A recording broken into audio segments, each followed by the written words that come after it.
how's your sex life? How's your wieners, your vajayjays, all the things that you use when you're having sex? And the reason I ask is because no one else does. And that's why you're here listening to the Sex 101 podcast. It's hard to communicate your sexual desires, your needs, your wants. So we're here for you and your partner. This show is dedicated to improving sexual communication and removing the taboos about sex and sexual intimacy. Dr. Stormy has a wealth of experience, knowledge, and helpful advice that will take your lovemaking to the next level. And I'm here to make you laugh and show you that even rock stars don't know enough about sex. So put on your headphones if you're at work and let us make sex better for you.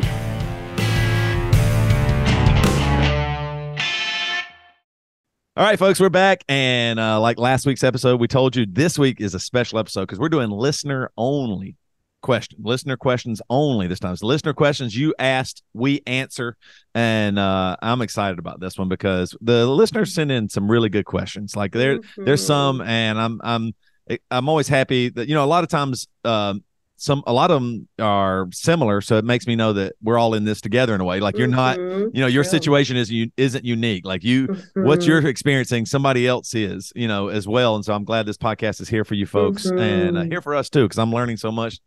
Stormy, you giving me so much information. I can't believe it. Thanks. Yeah, really, that's awesome. Yeah, really are. This really is the sex education that we always wanted. It is totally. And it's such a beautiful thing. Like I had the Love Deep Lab podcast, right, for 2 seasons on all things sex, science, and sacredness. We connected through TikTok, I believe, Toby, you guys had me on your podcast. And then we really just felt inspired because of our listener questions to create this, like everything you wanted to ask and never could or felt ashamed to, or maybe you had no official, well-taught sex education like most Americans. Right. And so really like this really passion project for us about really arming you guys with tips, tools, research, strategies, and then also, like you mentioned, Toby, to help people realize you're not alone, right? You're not alone in having questions or wanting, struggles in sex.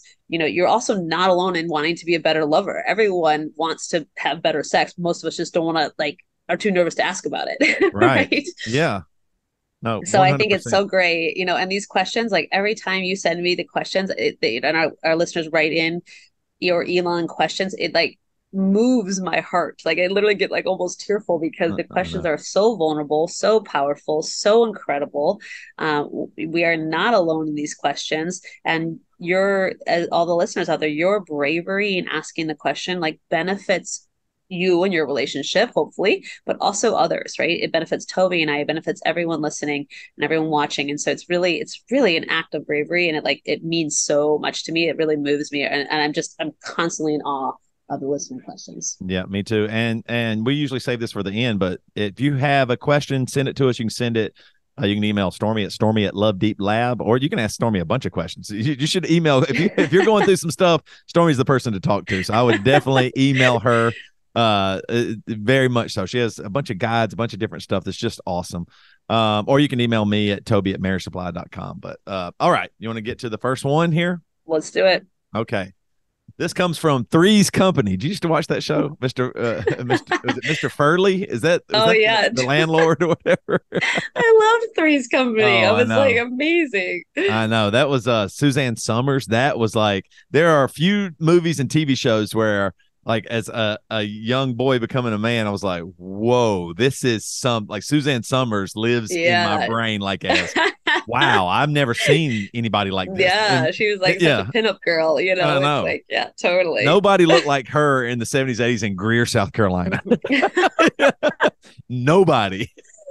Oh my God. So I lived with 2 of my guy friends after college, and all of us were Midwesterners. And one Halloween, I dressed up as Jack and they dressed up as Chrissy and Janet. And it was amazing. It was so great. Oh, my kids wouldn't even have any clue of who that is. No. That's a bummer. We're dating ourselves for sure. Definitely. Yeah. That's so funny. Yeah, we are dating ourselves. Anyway. All right. It says, my wife and I have been discussing having a 3-way for the first time. She has a bi friend that we think will be into the idea. We have set up some boundaries, but what things should we consider before we go through with this? And we've done some episodes about, open relationships Hmm. but yeah, this is a question we get a lot. Yeah, so I would definitely say definitely check out our episode on different open relating frameworks. We gave some tips in there, but it's a really beautiful question. So what this listener is asking about is what they call in the polyamorous world a unicorn, right? So the unicorn is in this example a woman, usually a bisexual woman, who is coming into an already established couple, right? So that's what this is, the unicorn. Okay. Yeah. But I'm going to say what I always say. The number one thing to consider is communication. You need to have impeccable, and it won't be perfect because there is no such thing, but really a strong commitment to clear, open, and honest communication to make this successful. I have many clients and even personal friends, and even exploring myself, that have not succeeded in having a successful threesome because of lack of communication, right? And Yeah. inability or unwillingness to communicate. So the communication is really key. The communication between the two people in the couple, and we'll get into including the unicorn in a minute. But so, and then on this example, right, the unicorn, they're talking about bringing. It's really important to consider. You're considering bringing a friend in, or your wife's friend in, your girlfriend's friend in. But it's really to really talk about the benefits of bringing in a friend versus bringing in a stranger. Research in the polyamorous community is pretty split. Some say friends are better, some say strangers are better, right? So think through it, right? A friend, you're going to see this person likely out after your threesome, and what will Yeah. that be like versus a stranger where you can have that as part of your boundary that you never see them again or whatever. So just playing through it. There's no right or wrong, but that's something really to consider, friend versus stranger. And there's lots of different ways to find a third, different apps, different websites, that sort of thing. So if you're interested in the stranger way about it, the third thing is and this is before the threesome happens. Okay, all of this is before the threesome happens. This is to set you up for a successful threesome. Is what is your intention, and what is your partner's intention in the threesome? What is it you're hoping to or wanting to get out of the experience, and being really clear with each other? Maybe it's just sex, maybe it's novelty, maybe it's new relationship energy if you're talking about bringing in a relationship with this third person. So Yeah. really clear. And again, like, let go of right or wrong. What matters is the communication, and what matters is full agreement by both people. If you don't have full agreement by both people, you don't have any agreement. Mhm. Okay, especially in this realm. Okay. And it might be like, I'm open to that for right now. I need to think about that. Well, then that's great. That's a clear communication, right? Or I'm absolutely not open to that. That's a hard no for me. So, really, that level of communication. Okay. And then the other thing I want to say is, and it doesn't sound like that's at all what this listener is asking about, but just for other people out there listening, if you're looking to bring in a threesome as a band-aid to fix your relationship, I promise you it will not work. Okay? Right. And I don't say that lightly. Like, it's just like the whole, like, let's our relationship sucks, so let's have a baby and hope it gets better. Like, that doesn't ever work either. It's like if you're so it's not a band-aid or a relationship balm. Like, it's just not. So making sure that that's not at play. And then the fifth one, you mentioned the boundaries. The listener already mentioned the question already mentioned the boundaries. But when I think about boundaries, it's really important to think about what's off limits. Okay, so you can make whatever agreements you want, right? So like a lot of people when they're doing a threesome will say no kissing, only sex, or actually no penetration, only kissing, right? You can make it whatever you want, but be very clear, and both of you be in agreement of what is off limits, right? If you're going to have sex, are you using protection? Like, thinking through all that ahead of time, talking through all that ahead of time.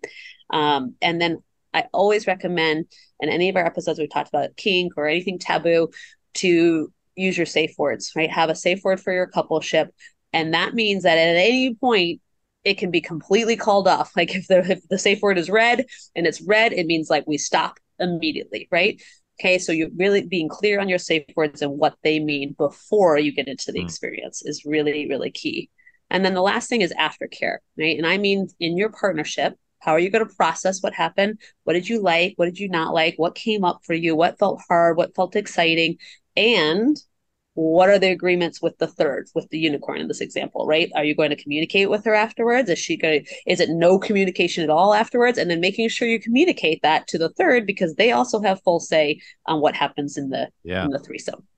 Yeah, that is great, man. That was a lot of information. You're right. It was a The, lot. yeah, the things that pop in my head are, because says that they set up some boundaries, but I really think you should Mhm. go through all your boundaries. Like, even Totally. the ones that might be embarrassing, like I will get jealous if this happens. Like, it's okay. Like, jealousy is something that Mhm. happens, and then you got Mhm. to understand it and where is it coming from and figure it out. But if you know Absolutely. that something like that might happen, you preemptively can figure that stuff out. Mhm. And those boundaries, you just have to set them all up. You're right. Like, even just are you how are you okay with if you start really kissing or making out with this person? Like, Right. seeing me that way, or what, like when I see you enjoying another person, will I be happy? Will I not be happy? Or will I, what does that look like? And then you're right. I wasn't even thinking too, like both of you, how will you communicate with that other person? Like, do both of you Mhm. communicate? Are Mhm. y'all on a text thread together? How, Mhm. all the little details Exactly. will really matter. And then the one is one of the partners pressing for this more than the other? That's one thing Right. I think you really got to Mhm. watch out for. And you might not even Absolutely. realize you're doing it. It might just be you're Mhm. excited and this could be fun, and and you don't realize your Totally. partner is like loving you and wanting to go along with you because they love you. Mhm. But are you pressing for Yeah. this more than them? Mhm. Yeah, that's really well said, right? So this is us giving you full permission. If you're the person who's like, you know what? Like, that's a no for me. I hear your desire for it, right? Like, this is a chance to bring you guys closer together. The other thing I want to say on that point, Toby, which is such a great point, is that it's also okay to like, you might start having these conversations with your partner and then realize that you actually like this better as a fantasy rather than as an actual played Yeah. out thing, right? So I've shared vulnerably that for me, that is the case. Like, the fantasy of it is super exciting, super sexy for me. I know myself and have explored this area well enough in reality that it is not great in reality. I'm like way too much of a caretaker, and like there's way too much going on, and I'm worried about my Gotta get you some partner. water. Yeah, Like, exactly. Like, it's literally, it's like my codependence comes, my yep. recovery codependent Oh, comes I out in bet. full, right? But Right. for me, and I've communicated this with my partner, we've had great communications, but it's better as a fantasy. So it might not be for some people. They're like, oh hell no, I actually want to make it a reality. But just giving yourself permission to really explore that, and then like you mentioned, Toby, jealousy is a thing, right? We all experience jealousy. It's what are you going to do with it? How is that going to play out for you? So I would actually assume that jealousy will arise. Maybe it won't, but plan for it too. And what's your plan for it when it does? Yeah. That's awesome. All right. Next question. Uh, Making my to don't list. As a professional, this is for you, Stormy. What would you consider a red flag in the bedroom? I love this question. I was thinking about it yesterday. I was like, oh, it's funny because a lot of it, right, is through my lens. Like, I have my own red flags, and when I was out there dating and single, and even in my current partnership, I have my red flags, right, like that I'm aware of, right, my hard nose. But I think as far as a professional, obviously the obvious ones are any violence, abuse, manipulation, Mhm. gaslighting, right, coercion, using sex as a weapon. Okay, so all of those absolute red flags. And I want to say too, I have been in an abusive relationship. That's the first time I've shared that on this podcast. And so if you are in an abusive relationship, please get help. Please get support. All right. There is so much support out there. You don't have to be treated like that. You should not be treated like that, but I want you to be safe. So all of that to be said, that like those are massive red flags. Okay. And we could do a whole episode on sex as a weapon, right? Sex Right. as a manipulation, as a coercion. So assuming we're not talking about those, the other ones that came up for me are lack of communication in the bedroom is for me, and I would, for a lot of my clients, things I've heard through friends is a red flag, right? But it's also really common. Many couples don't communicate about their needs, wants, and desires in the bedroom.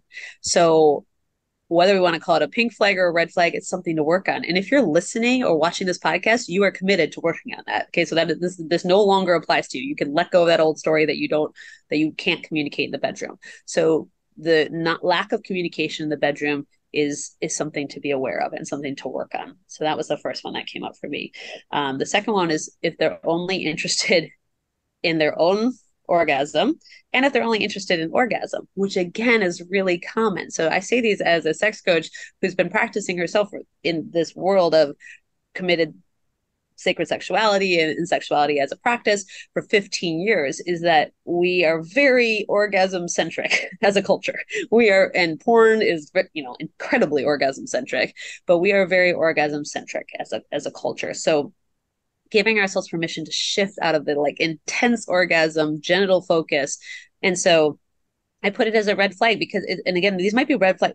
We should probably call these pink flags, but things for you that you're like, huh, that kind of resonates with me. It's something I want to work on, right? Like we all have areas to work on. So how can you be less orgasm focused, less orgasm centric?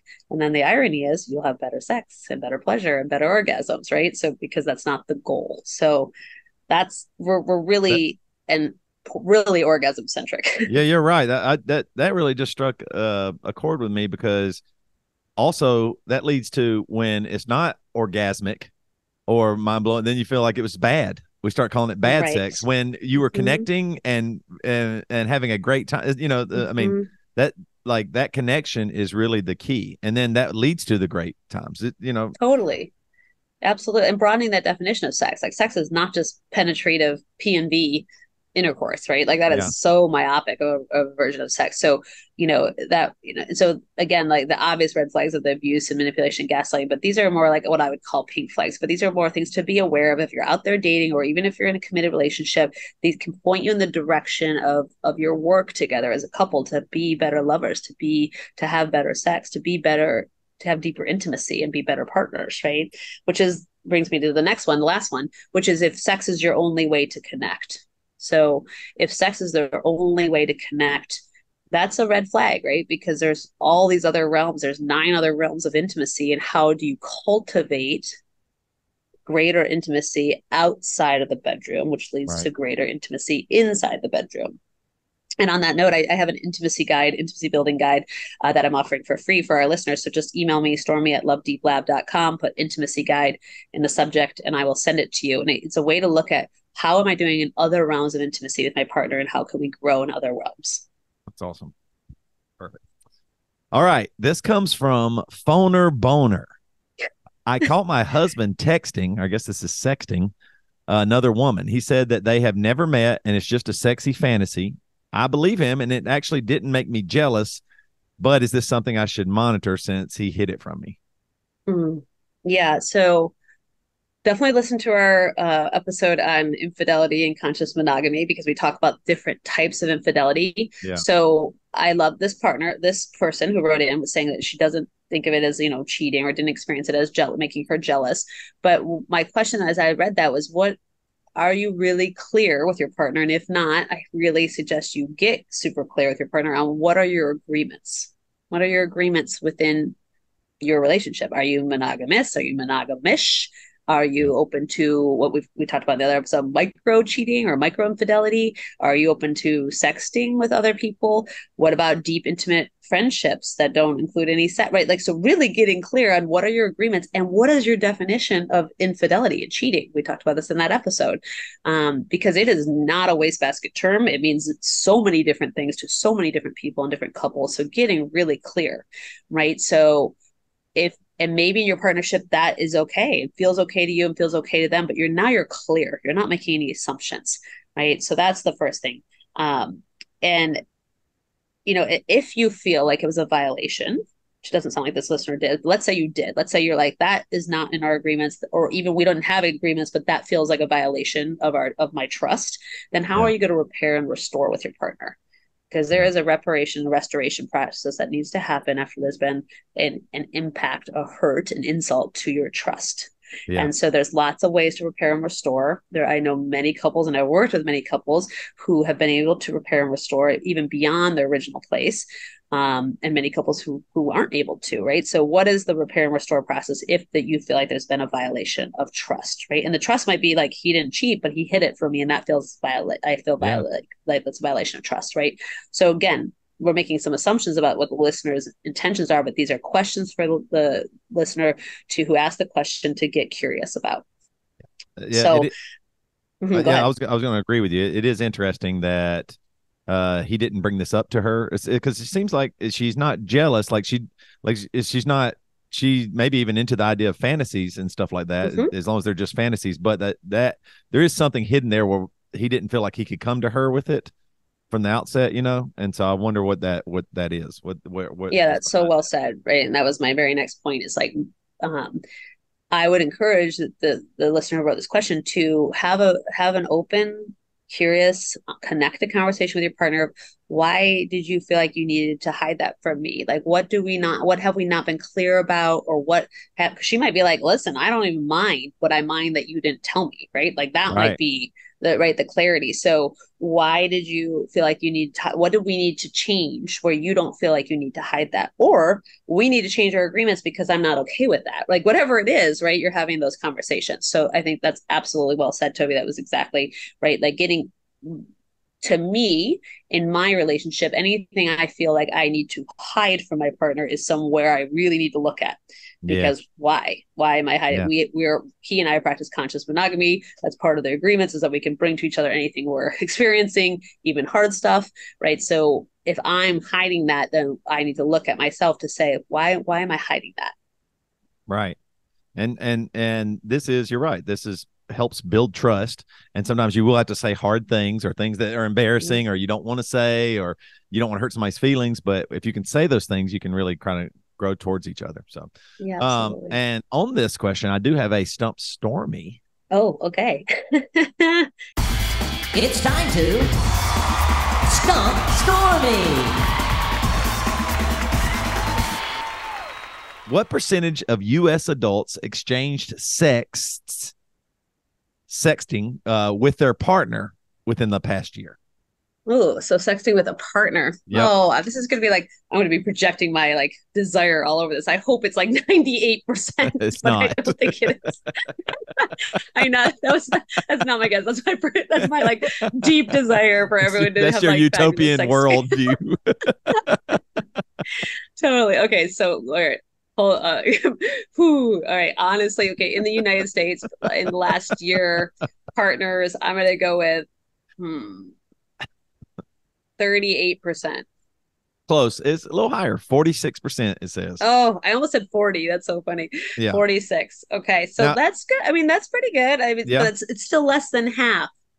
So Yeah. for the 64% who didn't, Mm-hmm. my question to you, why didn't you? What kept you, or the 56% who didn't, why didn't you? Like, Yeah. what kept you from it? Because I hear so much from my clients, like, oh, I actually feel that way towards my partner. I just don't send the text, right? And maybe it's because your partner doesn't like it, but do you know that? Like, Yeah. so having the conversations, getting curious about what keeps you from sexting, because we're on our phones all the time. It takes literally 8 seconds to send off, like, and it could be, your partner. It's the sexting it might be like, oh my God, you look so beautiful this morning, right? It might be something like that. Or it might be like, I can't wait to rip your clothes off. Or it might be way more than that, right? Whatever Right. is in your dynamic, it's also a really cool way to start to like tease into like dirty talk or into Yeah. like, pillow talk or whatever too. So, Yep, you're right.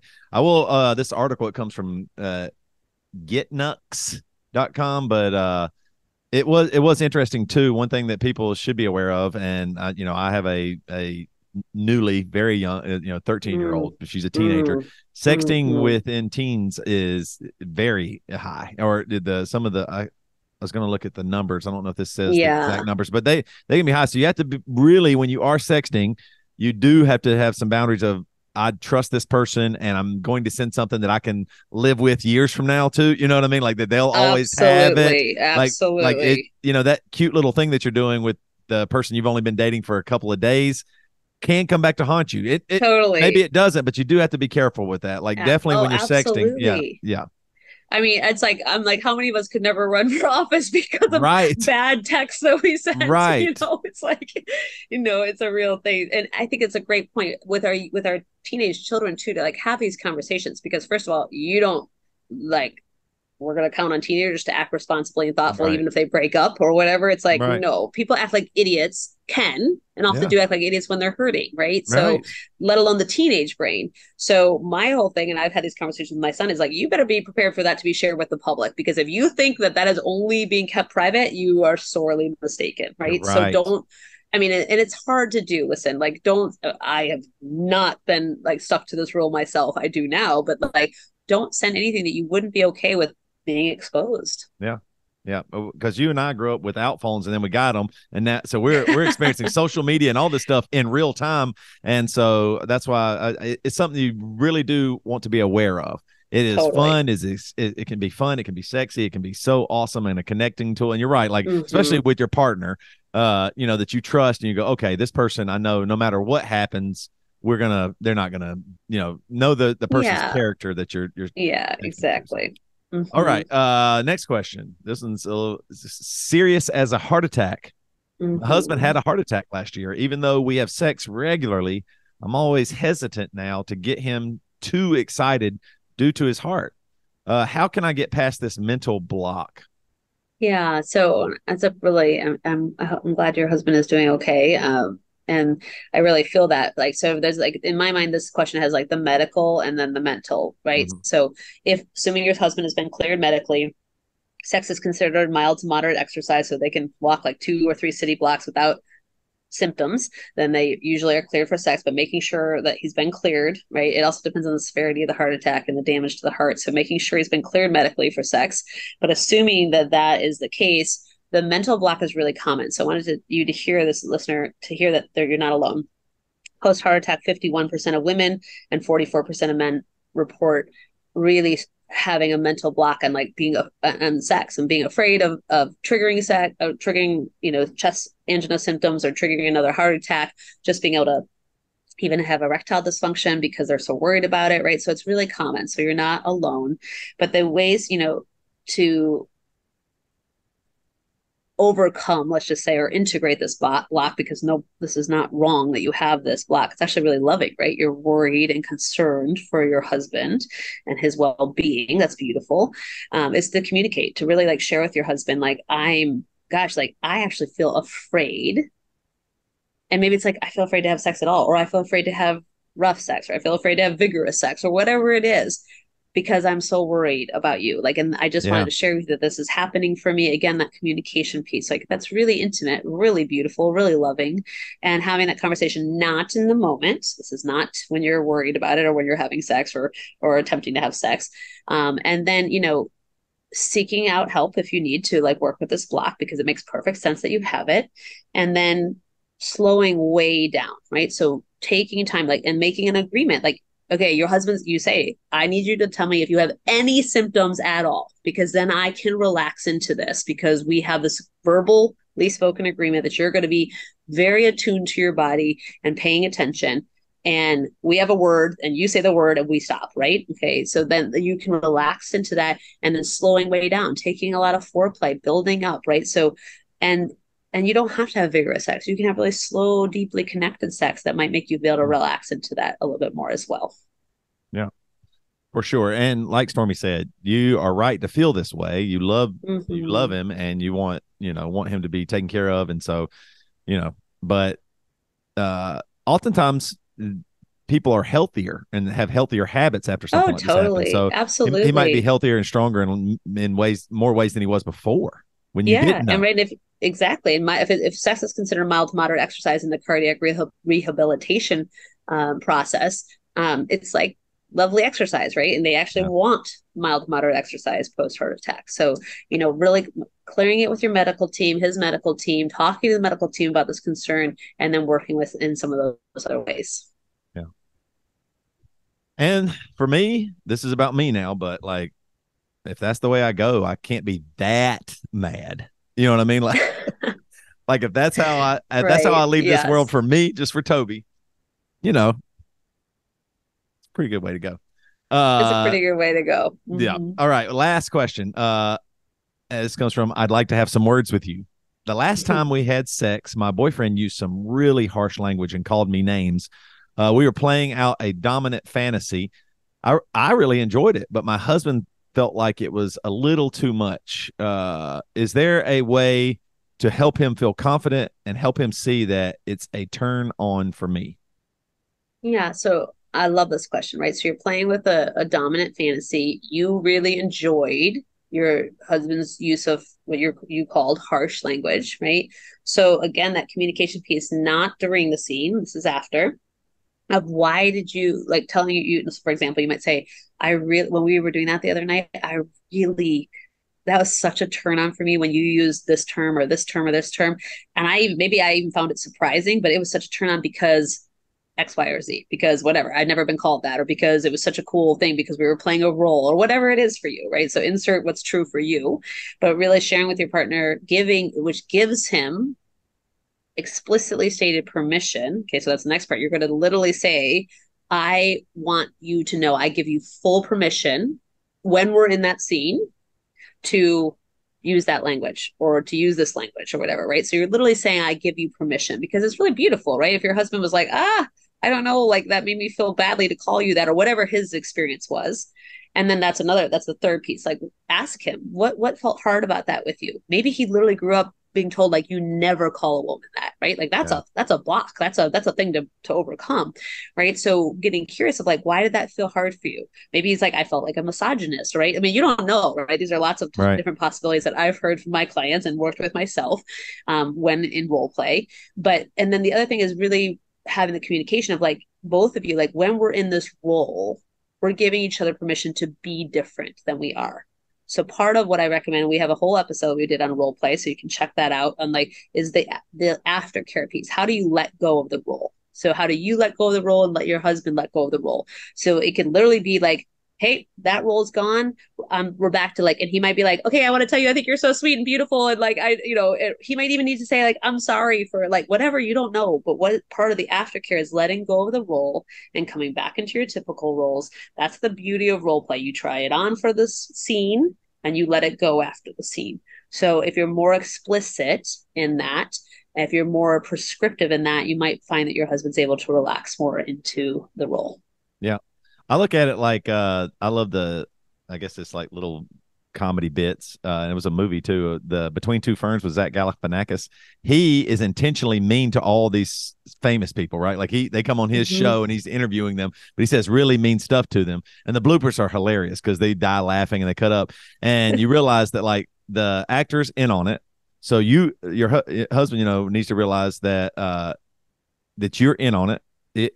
That's what he's working out. Like you're in on it too. And like Stormy said, building off of that, the idea there is he probably just thinks so highly of you and loves you so much that he wouldn't want anything to ring true. You know what I mean? Like he wants it to be a fantasy only. He doesn't want anything he says totally. for you to ring true. And you think he feels a certain way about you because obviously his struggle is he loves you so much. He doesn't want to, he wouldn't let anybody else talk to you that way. And so that's probably what he's experiencing here a little bit. But if you can both be in on it, kind of like the Between the Two Ferns analogy, then you can have more fun and go, wait a minute, this is like a moment where we're both in on this and we can walk away from it still in exactly love. Right. No, and that's why the safe word is so important too in role play, which we talked about in that role play episode. It's like, so like if you let's say your safe word is whatever, zucchini, okay, whatever it is, like and that means you're like hard stop, right? If you remind your partner that you have that zucchini is your hard stop and that you will use zucchini if he says something that you don't like, right? That's also allows him to relax because he doesn't have to like guess. It's like there is a hard stop. You both agree to a hard stop if this word is used, right? That's why safe words are so important in this space. And you might even just like as a to help him relax into it, maybe you give him some words. You're like, I really liked when you use this word, this word, because now he doesn't have to ideate or pull from his own shadows a term, a dominant term or a derogatory term or whatever it is. You literally said, I really love it when you call me this, this, and this in this setting, right? Like, I don't want you to call me this. Maybe you do, but like, it might be like, I don't want you to call me this normally, but in that setting, it was super hot. Yeah. Yep. And always to figure out your comfort level for both of you. You don't have to immediately start going on somebody a slut and a bitch. And you can start with, oh, you're naughty and you want to be naughty. You know what I mean? Like you can start with something really lighthearted and it still kind of gets there, but also makes each other feel a lot better. So well said, right? We talked about that in our role play episode. Start slow, start small.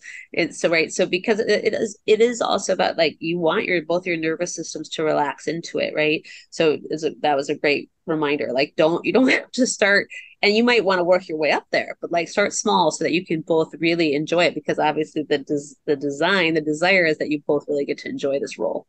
Yep, 100%. All right, that's all the listener questions we have for this week. This all listener episode. Make sure you email us. You can email Stormy at lovedeeplab.com or me, Toby, at marriagesupply.com. You can also get 10% off at marriagesupply.com with code SEX101 and follow Dr. Stormy on Instagram at DocStormy, the number 1, DocStormy1 at on on Instagram, or TikTok is Touchy Subjects with 3 S's, and Marriage Supply is on Instagram as well as the.marriage.supply. And remember, knowledge is power, sex is power. And the world needs more of both.